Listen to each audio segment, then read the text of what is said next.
دلوں کے موت کا شکار ہو جانا ایک ایسا معاملہ ہے جس میں انسان کے اپنے اعمال کا 100% کردار ہوتا ہے۔ ہمارے اعمال ہمارے دلوں پر کیسے اثر انداز ہوتے ہیں اور پھر ہمارے دل موت کا شکار کیسے ہوتے ہیں، میں بتانے کی کوشش کرتا ہوں، آپ سمجھنے کی کوشش کریں۔ واضح رہے کہ نیک اعمال ہی دلوں کو حیات جاویدانی کی طرف لے کر جاتے ہیں۔ یہ بات یاد رکھنے کے قابل ہے کہ نیکیاں، اطاعت و عبادت، حسن اخلاق، حسن معاملات، صدقات و خیرات، تلاوت قرآن، ذکر الہی، توبہ و استغفار، خدمت خلق، فضل و احسان، یتیموں کی پرورش، علم نافع کا حصول اور اس کی تعلیم دینا، دین کی خدمت کرنا، انسانیت کی خدمت کرنا، بڑوں کی عزت و تکریم کرنا، دوسروں پر احسان و بھلائی کرنا، الغرض جتنے بھی نیک اعمال ہیں، خواہ عبادات کی شکل میں ہیں یا معاملات کی شکل میں، خواہ اخلاق اور آداب کی شکل میں ہیں یا ان کی حیثیت مذہبی یا غیر مذہبی ہے، اگر یہ تمام اعمال اللہ رب العزت اور اس کے رسول صلی اللہ علیہ وسلم کے حکم اور ان کے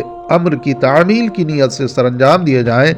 تو یہ اللہ رب العزت کی رضا کا سبب اور اس کی قربت کا ذریعہ بن جاتے ہیں۔ ان اعمال صالحہ کی بجاوری قلوب کو زندگی بخشتی اور جلا عطا کرتی ہے۔ اس کے برعکس اعمال بد، اعمال سیئہ، معصیت کاری، اللہ کی نافرمانی، ظلم و غفلت، دوسروں پر زیادتی، جہالت کے افعال، غصہ، جبر، حسد، غیبت، چغل خوری، ناانصافی، حق تلفی اور دیگر جتنے بھی گناہ کے کام ہیں، خواہ ان کی حیثیت مذہبی ہو یا غیر مذہبی، اللہ کی ناراضی کا سبب بنتے ہیں اور دلوں کو مردہ کرنے کا باعث بھی بنتے ہیں۔ کوئی بھی عمل، خواہ وہ نیکی کا ہو یا بدی کا، فرمانبرداری کا ہو یا نافرمانی کا، اچانک وجود میں نہیں آ جاتا بلکہ اس کے پیچھے کئی مراحل موجود ہوتے ہیں۔ یہ پس منظر اور مراحل ہمیں بظاہر نظر نہیں آ رہے ہوتے ہیں، نظر صرف سر انجام دیا جانے والا فعل ہی آ رہا ہوتا ہے، یعنی جس فعل کے بارے میں ہم سوچ رہے ہیں یا جس کے کرنے کی خواہش رکھتے ہیں یا جس کے انجام دہی کا ارادہ کر لیا ہے تو وہ اس وقت تک نظر نہیں آتا جب تک ہم اسے